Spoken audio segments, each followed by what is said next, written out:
But DEA agents, local cops going, well, I might as well take the money because we're not going to win this war anyway. The FBI just discovered that America's most corrupt DEA agent wasn't working alone. Jose Irizarry, who stole $9 million in cartel money while living like a kingpin, has started naming names. Dozens of federal agents allegedly turned the drug war into their personal playground. But what he's revealing next will shock you. The culture of corruption exposed.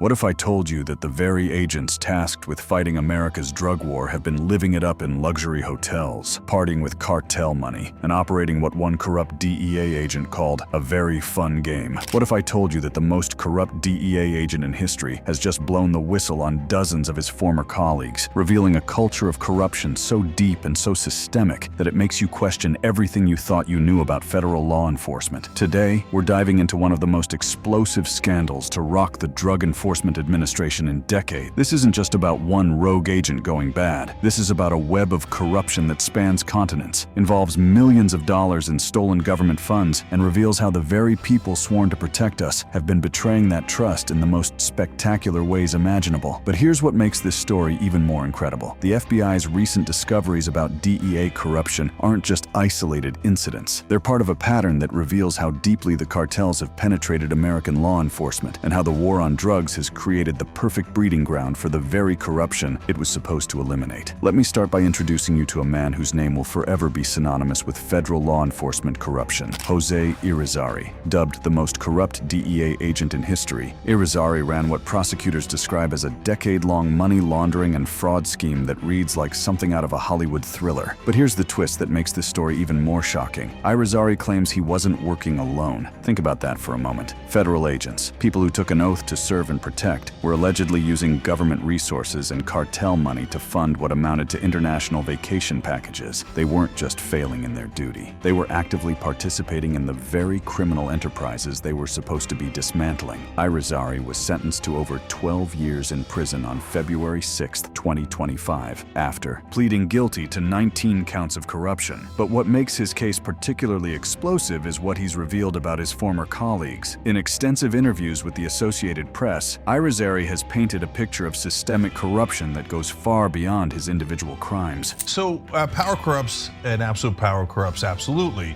and money corrupts. So we have an toxic combination here. But Irizarry's revelations are just the tip of the iceberg. His debriefings have spurred ongoing FBI investigations into up to 24 other agents, creating a ripple effect that's sending shockwaves through the entire federal law enforcement community. The scope of Irizarry's operation was breathtaking in its audacity. While assigned to Miami and later Cartagena, Colombia, he systematically skimmed millions from undercover money laundering operations. He used these stolen funds to purchase luxury cars, jewelry, homes, and to throw extravagant parties, some involving sex workers. Prosecutors say Irizarry embezzled as much as $9 million from these schemes, an amount so staggering that it defies comprehension. What's particularly disturbing is how the system not only failed to catch Irizarry's corruption, but actually enabled it. He was chosen by the DEA to handle sensitive financial transactions even after he had filed for bankruptcy, a red flag so obvious that it raises serious questions about the agency's oversight mechanisms. But Irizarry isn't the only corrupt DEA agent whose crimes have come to light recently. The FBI's investigations have uncovered a rogues gallery of federal agents who have betrayed their badges and violated the public trust in ways that are both shocking and systematic. Take the case of James Darrell Hickox, a former Nassau County Sheriff's deputy and DEA task force officer. From 2017 to 2023, Hickox didn't just fail to investigate drug trafficking. He actively participated in it. He conspired to distribute narcotics, defraud the U.S. government, and evade taxes, profiting from the very crimes he was supposed to investigate. On January 27, 2025, he was sentenced to 17 years and 6 months in federal prison, a sentence that reflects the severity of his betrayal. Then there's the case of John Costanzo Jr., a current DEA agent, and Manuel Recio, a former assistant special agent in charge. These weren't low-level operatives making poor decisions in the heat of the moment. These were experienced agents in positions of significant responsibility who chose to sell out their country for cash. cash. From 2018 to 2019, Costanzo and Recio leaked confidential DEA information to defense attorneys and private investigators in exchange for bribes totaling tens of thousands of dollars. We're talking about sealed indictments, arrest timings, and database queries from Natus, the kind of information that could get informants killed and compromise ongoing investigations. Both were convicted in November 2023 on bribery and wire fraud charges, with Costanzo sentenced to 4 years in prison in April 2024. But perhaps the most disturbing case is that of Joseph Bongiovanni, a retired DEA special agent who spent over a decade in Buffalo, New York, protecting childhood friends who had turned to drug trafficking. This wasn't just about money. This was about personal relationships overriding professional duty in the most toxic way possible. Bongiovanni tipped off drug traffickers tied to organized crime about investigations, falsified reports, and took at least $250,000 in bribes. He was even linked to a sex trafficking case at Pharaoh's Gentlemen's Club. In October 2024, he was convicted on conspiracy to defraud the U.S., distribute controlled substances, obstruction of justice, and false statements charges after a second trial that underscored just how determined prosecutors were to hold him accountable. These cases represent more than just individual moral failures. They point to something much more troubling, a culture within certain segments of the DEA that has become so corrupted that agents view their positions not as public service, but as opportunities for personal enrichment and self-indulgence. I might as well take the money because we're not going to win this war anyway. This whole thing is BS. Everything is a lie, right? Some of them, my point is that some of them start out honest, get frustrated, and they're like, well, I might as well just take it, right? This quote from Irizarry reveals something crucial about the mindset that enables this corruption. When agents lose faith in their mission, when they begin to see the drug war as futile, it becomes easier to rationalize taking shortcuts, bending rules, and ultimately stealing from the very government they're supposed to serve. But the implications of this corruption extend far beyond the individual agents involved. When DEA agents are compromised, when they're taking money from cartels or stealing from government operations, they're not just failing to fight the drug war, they're actively helping the other side win it. The systematic failures in cartel infiltration. The corruption we've exposed in Part 1 isn't happening in a vacuum. It's the direct result of systematic failures within the DEA that have created the perfect storm for criminal behavior. But what makes this story even more alarming is how these failures have been exploited by the very cartels these agents were supposed to be fighting. To understand the depth of this problem, we need to examine how the DEA's own operations have become breeding grounds for corruption. The DEA launders tens of millions of dollars annually on behalf of the world's most violent drug cartels through shell companies, a practice that's supposed to be part of sophisticated sting operations but has instead become a playground for corrupt agents. Operation Whitewash, while successful in terms of arrests and seizures, exemplifies the dangerous double-edged nature of these undercover operations. When you're asking federal agents to literally handle cartel money, to operate in the shadows of the criminal underworld, and to maintain cover stories that involve living like criminals, you're creating conditions where the line between good guys and bad guys becomes dangerously blurred. The DEA has faced criticism for allowing huge amounts of money in these operations to go unseized, enabling cartels to continue their trade, and for failing to tightly monitor and track the stings. This lack of oversight has created opportunities for agents like Irizarry to skim millions without detection, sometimes for years at a time. But the problem goes deeper than just inadequate oversight. An ongoing Associated Press investigation has revealed a culture of corruption involving group chats among agents discussing parties and skimmed funds from money laundering operations. These weren't isolated incidents or momentary lapses in judgment. They were part of an organized, ongoing lifestyle funded by stolen government money and cartel cash. The investigation revealed shocking details about how this corruption played out in practice. One case involved an agent accused of rape in Madrid in 2018, a case that was dismissed after U.S. intervention. This incident highlights how the corruption extends beyond financial crimes to include serious violent offenses, and how institutional protection can shield corrupt agents from accountability. So DEA seizes money in legitimate and illegitimate ways. For example, they do seizures and asset forfeitures on the spot. So like if they bust you on something they say you did, even if you didn't do it, they could seize the car that you're in, the boat that you're on, They've seized houses before, etc.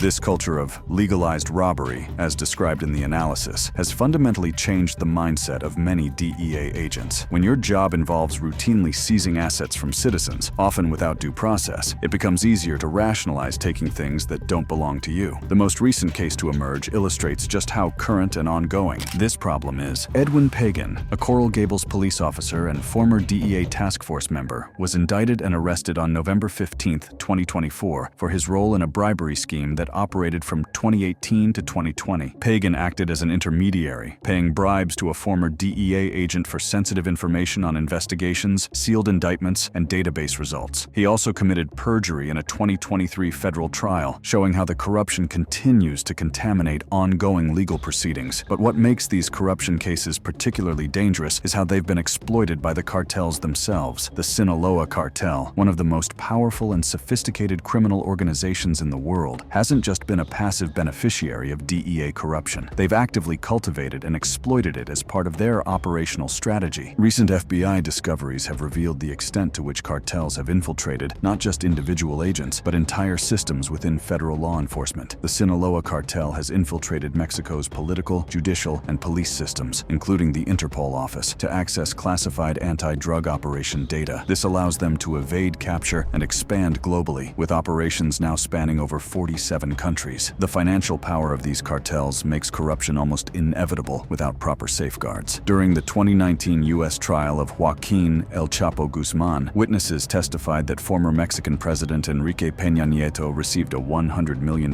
bribe from the cartel. When cartels have that kind of money to throw around, and when federal agents are handling millions in cash as part of their daily operations, the temptation becomes overwhelming. This infiltration has real-world consequences that go far beyond just money changing hands. Nathan Cohen, a former DEA special agent in Jacksonville, Florida, accepted cash bribes from confidential informant Francisco Gonzalez Benitez starting in 2016. Benitez was shipping drugs nationwide and using the bribes to influence DEA operations. Cohen pleaded guilty to bribery in August 2021, while Benitez was sentenced to over 11 years in 2022. The systematic nature of these failures becomes even more apparent when you consider the bureaucratic corruption that's also been exposed. In 2025, medical marijuana justice accused DEA officials including Administrator Ann Milgram, Thomas Provoznik, and Matthew Straight of obstruction and bias in delaying cannabis research applications, potentially defying court orders. While this represents a different type of corruption, bureaucratic rather than criminal, it highlights how the culture of unaccountability permeates the entire organization. The lack of proper guardrails isn't just an oversight, it's a fundamental failure of leadership and institutional design. When you're running operations that involve handling millions of dollars in cartel money, when you're asking agents to live deep cover among criminals, when you're operating in countries where corruption is endemic, you need ironclad systems to protect the integrity of your personnel. Instead, what we've seen is the opposite, a culture where flashy displays of wealth go uninvestigated, where agents filing for bankruptcy are given access to sensitive financial operations, where group chats about partying with cartel money are tolerated, and where serious crimes like rape are covered up rather than prosecuted. The FBI's recent discoveries have also revealed how this corruption has evolved and adapted to modern challenges. The rise of cryptocurrency has created new opportunities for both cartels and corrupt agents. In July 2025, the DEA and FBI seized over $10 million in cryptocurrency directly linked to the Sinaloa cartel in Miami, Florida. While this represents a success story, it also highlights how cartels are constantly adapting their methods, using digital currencies for money laundering due to their perceived anonymity. This seizure was part of Operation Take Back America, a multi-agency effort that has resulted in the seizure of 44 million fentanyl pills, 4,500 pounds of fentanyl powder, nearly 65,000 pounds of methamphetamine, and over 201,500 pounds of cocaine since January 2025. The operation has also led to more than 2,100 fentanyl-related arrests. But here's what makes these successes bittersweet. They're happening at the same time that we're discovering just how deeply corruption has penetrated the very agencies responsible for these operations. Advanced blockchain analytics were used to trace cryptocurrency transactions, highlighting the effectiveness of cross-agency collaboration when it works properly. But it also raises questions about how many other operations might be compromised by corrupt agents who could tip off cartels about impending raids or investigations. The international scope of this corruption cannot be overstated. Irizarry's operation involved a three-continent joyride that included choosing cities for money laundering pickups based on party party opportunities, or sporting events. This wasn't just domestic corruption. It was international organized crime being committed by federal agents. This brings us to perhaps the most troubling aspect of this entire scandal. Irizarry's claims that he wasn't acting alone, and that dozens of other agents were engaged in similar corrupt activities. His willingness to cooperate with investigators and name names has opened up what could be the largest corruption investigation in DEA history. The systematic failures we've documented here don't just represent individual moral failures or isolated incidents of corruption. They represent a fundamental breakdown in the institutional safeguards that are supposed to protect federal law enforcement from the very criminals they're fighting. When those safeguards fail, when corruption becomes normalized, when agents begin to see themselves as above the law they're sworn to enforce, the entire system becomes compromised.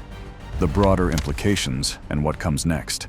As we've seen in the first two parts of this investigation, the corruption within the DEA isn't just about a few bad apples. It's about systematic failures that have created opportunities for cartels to infiltrate and compromise American law enforcement at the highest levels. But what makes this story even more significant is what it reveals about the broader failures of the war on drugs itself and what the FBI's discoveries might mean for the future of federal law enforcement. The recent FBI findings represent more than just another corruption scandal. They represent a fundamental challenge to the entire approach that the United States has taken toward drug enforcement for the past 5 decades. When the very agents tasked with fighting the drug war begin to see it as, in Irizarry's words, a very fun game, something has gone fundamentally wrong with the entire enterprise. This sentiment that the drug war is unwinnable isn't just coming from critics or activists. It's coming from the agents who are supposed to be fighting it. When federal law enforcement officers lose faith in their mission, when they begin to see their work as futile, it creates a dangerous nihilism that can justify almost any behavior. But the implications of these FBI discoveries extend far beyond just philosophical questions about drug policy. They reveal concrete, ongoing threats to national security that demand immediate attention and action. Consider the scope of what we're dealing with. The Sinaloa Cartel, one of 6 Mexican drug trafficking organizations designated as global terrorist groups by the US government, now operates in over 47 countries worldwide. They're not just smuggling drugs, they're distributing cocaine, heroin, methamphetamine, fentanyl, cannabis, and MDMA on a global scale. The recent operations that have been successful despite the corruption show just how much damage could have been prevented if these agencies were operating at full capacity. The largest fentanyl seizure in DEA history occurred in Albuquerque, where 16 Sinaloa cartel members, including alleged ringleader Heriberto Salazar Amaya, were arrested. The DEA's Operation Last Mile seized fentanyl sufficient to provide a deadly dose to over 3.8 million people, demonstrating the scale of the threat we're facing. But here's what's truly chilling. How many operations like these have been compromised by corrupt agents? How many seizures didn't happen because cartels were tipped off? How many lives could have been saved if federal agents weren't actively working for the other side? The international dimension of this corruption cannot be overstated. Project Portero, a DEA initiative launched in August 2025, focuses on dismantling cartel gatekeepers who control smuggling corridors along the US-Mexico border. It includes a multi-week training program with Mexican investigators to enhance cross-border collaboration. But how can we trust this collaboration when we know that corruption has penetrated so deeply into both American and Mexican law enforcement? Analysis of arrest data shows disproportionately low arrests of Sinaloa members compared to rivals, suggesting favoritism. In 2025, U.S. sanctions targeted Sinaloa associates involved in bribery of foreign officials to aid narcotics and firearms trafficking. The Mexican government's own efforts against the Sinaloa cartel have been significant, but they're happening in the context of widespread corruption that makes every operation potentially compromised. In August 2025, the Mexican Army and National Guard conducted a major raid in Culiacan, Sinaloa, seizing 300 kilograms of crystal methamphetamine, 96 tons of chemical precursors, and 270,000 liters of additional chemicals from 8 warehouses. This was described as the largest seizure under the current administration. But even these successes are overshadowed by the broader pattern of corruption. Homicides in Sinaloa state rose 400% in 2025 due to factional conflicts following key arrests in 2024, highlighting how cartel infighting, potentially exacerbated by selective law enforcement, continues to destabilize entire regions. The financial aspect of cartel corruption is staggering in its scope and sophistication. Cartels use corruption to diversify into extortion, kidnapping, and resource theft, while providing regulations in areas they control. This creates what investigators call a shadow economy, where officials at every level level benefit from criminal activity, making corruption self-perpetuating and incredibly difficult to root out. High-ranking Mexican officials have been implicated in accepting millions in bribes, with witnesses testifying during El Chapo's trial that former President Enrique Peña Nieto received a $100 million